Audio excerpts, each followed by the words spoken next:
Hey everyone, let's read here. This video is going to be a little different. Today my good buddy and fellow narrator, the Grim Reader, are going to be narrating 4 creepy stories, just like normal. The catch is, 3 of the 4 stories will be from our friends over at Reddit r No Sleep, and only one will be a true scary story from r Let's Not Meet. Let us know which ones you think are the creepypastas, and which amongst the 4 you think is true. Thanks again to the Grim Reader for guest narrating and all the authors, and as usual, enjoy.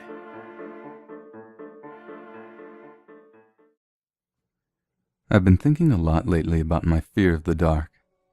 It terrifies me. A genuine phobia in a woman who considers herself to be relatively logical and level-headed. I'm not one to panic. The first time I got in a car accident, I sat calmly in the passenger seat as my hearing crept back. Who knew airbags could deafen you? And took a few deep breaths before carefully climbing from the car and assessing the damage to myself and the vehicle, even as my friend, the driver, began to hyperventilate and cry when she realized her car was toast.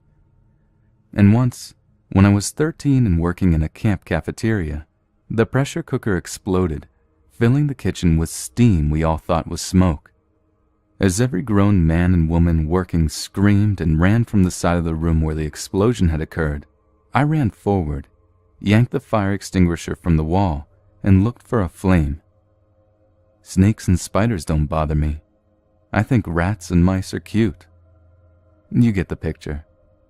Fearful and panicky aren't words I use to describe myself. So my fear of the dark has always been a little contradictory. Nothing that I can recall has ever happened to me in the dark. Logically, I know there's nothing there that can hurt me. But few things in this world will make my heart jump into my throat, my hands sweat, and my eyes pop like suddenly finding myself in darkness.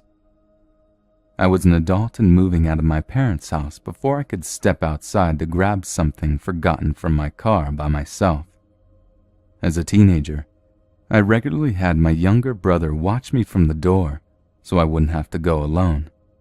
Even now that I've moved from the country and streetlights fill the parking lot where my car lives, I still have to force myself to walk from the car to the door, knowing that if I run, I'll start to feel myself panic.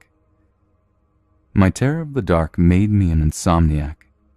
I slept with the light in my bedroom or the hallway on my whole life, until I met my partner and suddenly felt safe at night.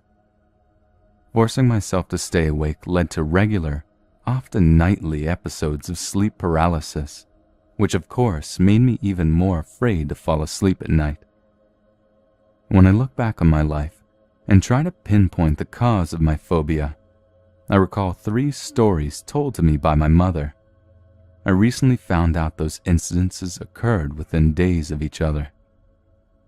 When I was 2, and my brother was only a few months old, my mother and father moved to Kodiak, Alaska. He was in the Navy and stationed there, and would be gone from home for weeks at a time. My mother married young. She was only 22 that year. During one such stretch, my young mother was putting me to bed and reading me a book. Mid-story, I turned my head, giggled, and said, "Mommy, look at those eyes watching us." My mother, understandably, was unnerved, but seeing nothing when she turned her head, attributed the outburst to her having a particularly imaginative child, which I was. The next night, after putting my infant brother to bed, my mother brought me into the shower with her. As she was washing her hair, eyes shut to avoid soapy water, she heard me ask, "Mummy, who's that man watching us?" Her heart jumped into her throat, and she rapidly tried to rinse the soap from her face before opening her eyes and yanking back the shower curtain. There was no one there. That night, I was inconsolable when she turned the bedroom light off and shut the door. For the first time, she had to leave it open with the hall light on. She awoke later to hear me screaming. She was alone, terrified, She'd never heard my cry like that. She tore back her sheets and jolted from her bed, raced down the hall and flipped the light on to find my crib empty. She found me under it, eyes wild, screaming, and staring past her, as if she wasn't even there. The doctor said I had night terrors. Lots of kids do, apparently. But my daughter has always been a heavy sleeper. She's never been afraid of the dark. She's the most fearless toddler I've ever seen. Independent, imaginative. My mother says she's a lot like me. Last night as I was giving her a bath, she stared past me, pointed to an empty corner of the room and asked, "Mummy, who's that man watching us?" When I put her to bed a little while later, for the first time in her life, she asked me to leave the hall light on.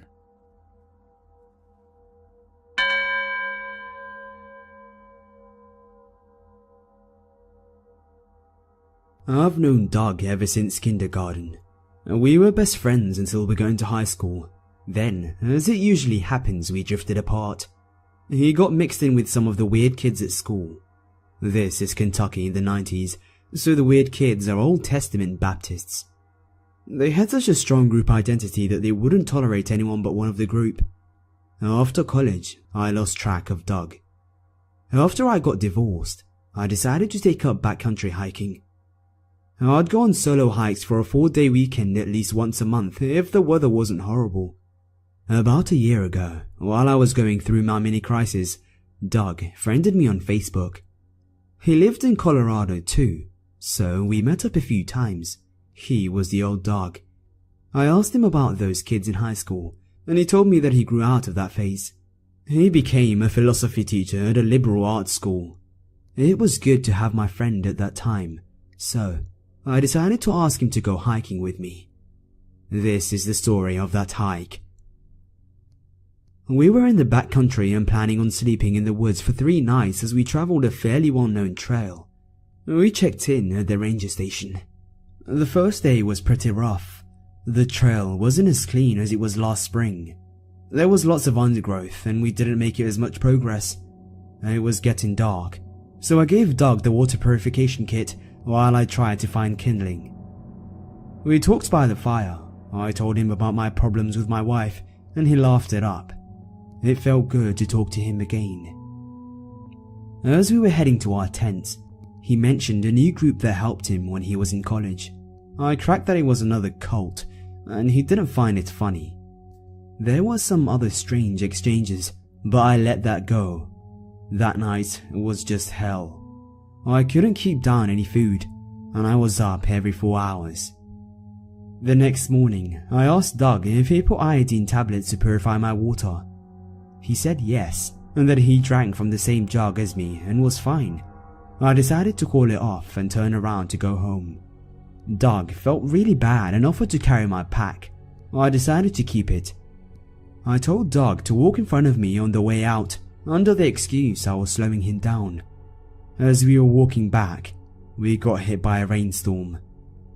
Rainstorms at this elevation are hard to predict, but this was less than 24 hours after the last weather report, and we were going to have to camp and wait it out. It turned to night, and it became clear we were staying the night. Doug came to my tent and was acting really strange. He was talking about me being lost and my wife leaving me because of how I lived my life. Fuming mad, I told him to leave. I seriously thought about getting up and walking home right there, but I didn't want to leave him stranded. He came back and offered me water, but I had collected enough from the rain. I told him to drink it in front of me. He grinned and walked away. I couldn't sleep that night, but I was extremely tired. I left my tent to take a piss when I saw flashlights in the woods.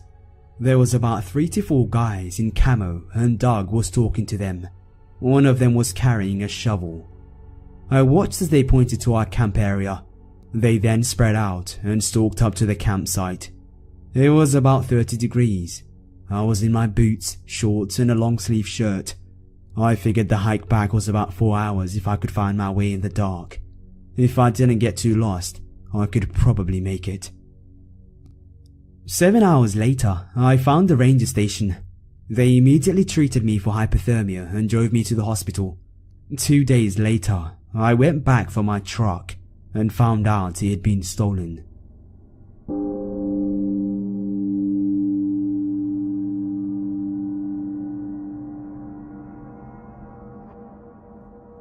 When I was 19, I'm almost 22 now.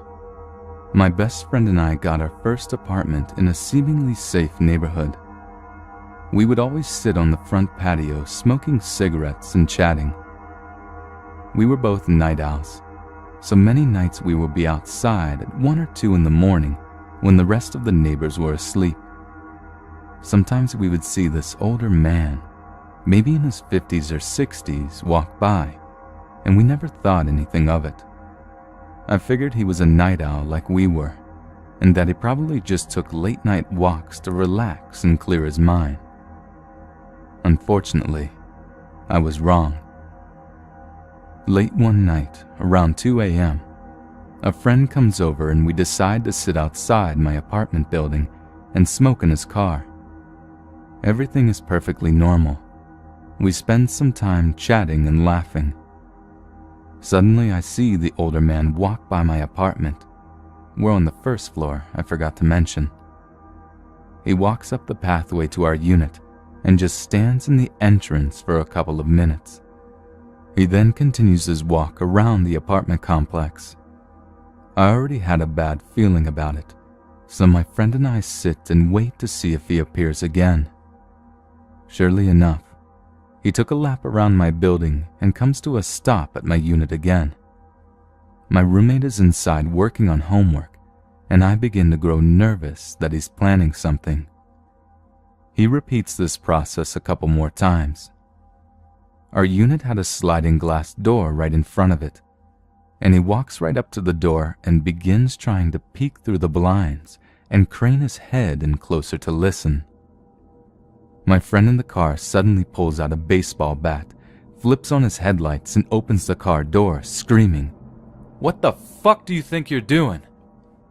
The man, completely unaware that he was being watched the entire time, replies, "This is my girlfriend's house," and bolts to his car, speeding off before I could make out a license plate number.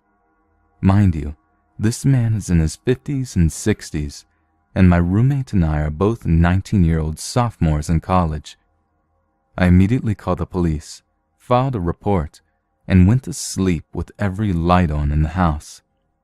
It's safe to say that paranoia took over for a while, and I always felt like I was being watched after that. The man was never found, and I had a feeling he lived in the apartment complex right next to mine. A few weeks later, I was getting home late from work around 11 p.m., and I see him walking toward my apartment. We are both about equal distance from my front door. I scream, "Get the fuck out of here!" which immediately causes him to run off into the dark. I called and filed a second police report, but it did nothing. I have since moved, a couple of times, and haven't seen any sign of the man since. It just terrifies me to even think about what he might have been planning to do, and what he would have done if I never caught him creeping around. Even worse, I looked up all the sex offenders within a 5-mile radius of my apartment, and a man who looks eerily similar to this guy was living only a couple of miles away.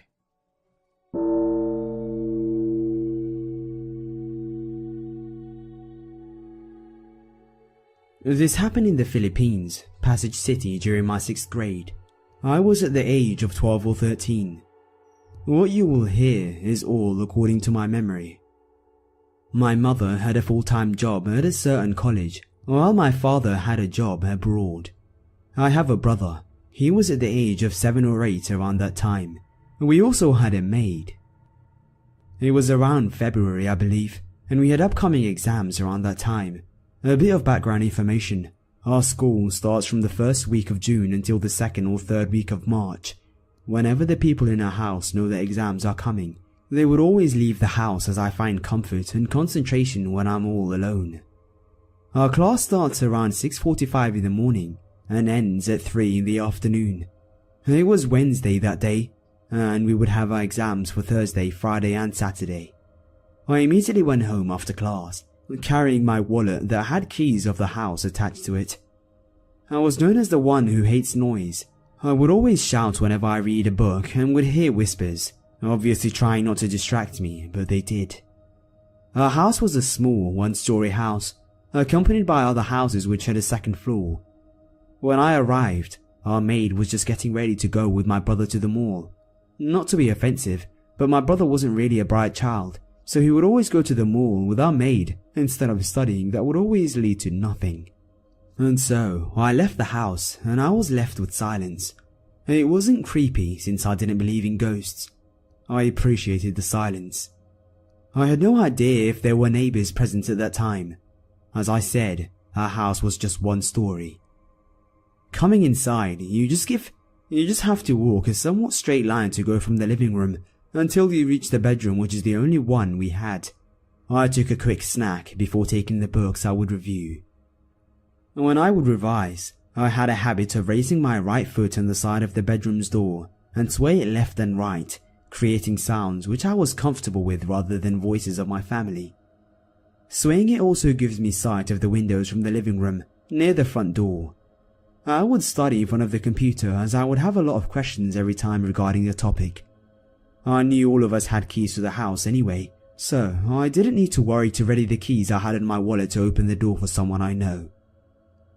An hour passed. The sound of the door annoyed me then, stopping my right foot from motion and leaving it placed at the side of the door. I decided to open Spotify and play a playlist dedicated for music made with vocals. As I was multitasking, kind of asking my classmates through Facebook regarding some topics while highlighting important parts in the book, I heard faint knocks from the front door. I decided not to look as I needed to pass the exams. I continued what I was doing, knowing that if they're relatives, they should have a spare key and just stubborn to pick it out from their bags. Another knock. I decided to look through the windows, still sitting on the chair inside the bedroom. There was no one in sight. I looked down on my book, thoughts running inside my mind, arguing with each other if I'm just hearing things. Deep in thought, there were now multiple knocks.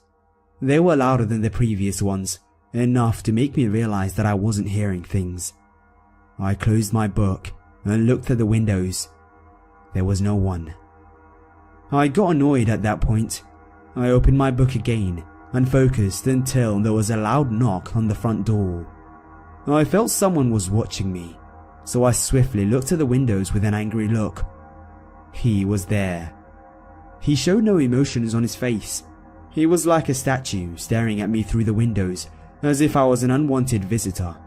My heart was pounding. My right foot won't budge, dropping. Slowly, his lips began to move, forming a smile. His eyes opened, widening as each second passed. I wanted to scream. If there wasn't music from Spotify, it would just be silence and the stares we give to each other. I tried to shout for help, but I was so scared I could only create a faint screeching sound. I could feel my heart begin to pound faster as he violently tried to turn the knob open. I tried to move from my seat, but I couldn't, as if I was paralyzed. When he realized that he failed, he stopped. I froze. I had no idea what he was going to do next. Was he going to surprise me with a key? Would he show me a family relative through the windows? Did he have another way to open the door?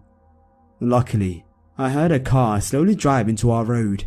The person looked at his right, assuming the car was there, and looked back at me, nodding with a smile before he hurriedly left. Quickly, I jumped on my bed and took a pillow to scream in. I didn't revise much that day. Fortunately, I still passed. From whatever reason, I chose not to tell my relatives what happened. I would still look through the windows, expecting he or anyone else would be there at all, staring back at me. It made me not to trust the windows in the bathroom either, as anyone could be watching even though the door of the house would be locked.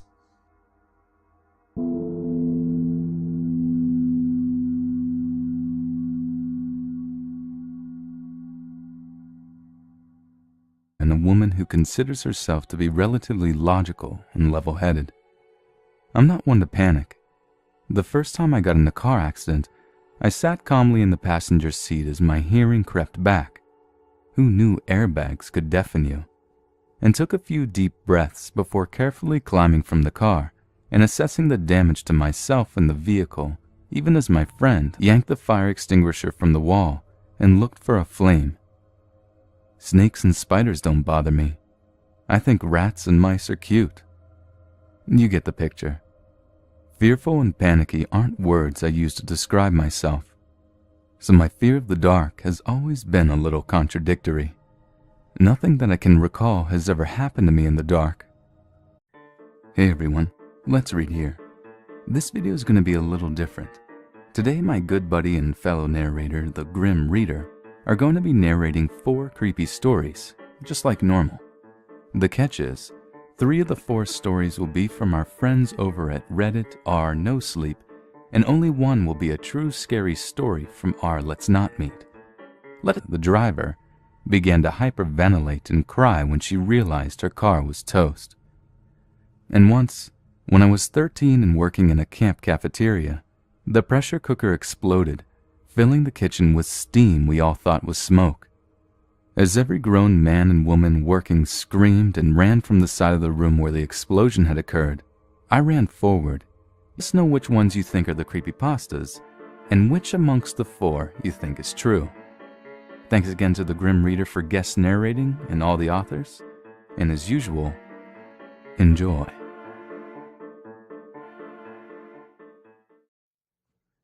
I've been thinking a lot lately about my fear of the dark. It terrifies me. A genuine phobia